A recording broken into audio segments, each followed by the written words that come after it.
சேதன பசலையும் முக்கியத்துவமும் அதன் பாவனையை பற்றி அது நாங்கள் எங்களுடைய வயலுக்கு விடுவதன் மூலமாகத்தான் விவசாய பயிரை 100% நாங்கள் அந்த நன்மையும் பெறலாம் என்கின்ற அந்த விடயத்தை தெளிவுபடுத்திக் கொண்டிருக்கிறது. எனவே அந்த விடயத்தை உங்களுக்கு சுருக்கமாகவும் தெளிவாகவும் எடுத்து சொல்வதற்காக எங்களுடைய விவசாய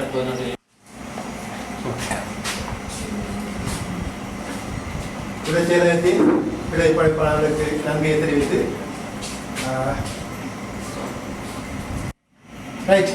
என்னென்னு சொன்னால் வளமையாக வந்து நாங்கள் அந்த சேதன பசையை பாவிக்க வேணும் என்ற ஒரு முக்கியமான ஒரு கட்டாயத்துக்குள்ள கட்டப்பட்டிருக்கோம்.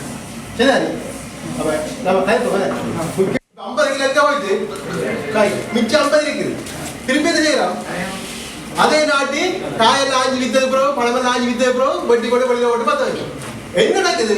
இங்க மண்ணில் இருந்த போசின பொருட்கள் குளோரின் வேணும் பசலையாகவே ஆக்கப்பட்டு அந்த விளைச்சல்களை ஒரு மதிப்பு ஒரு விளைவிடுவாங்க. அந்த துண்டுகள் முள்ளுகள் கழிவுகள் சேர்ந்து எங்களோட கால்களை எங்களை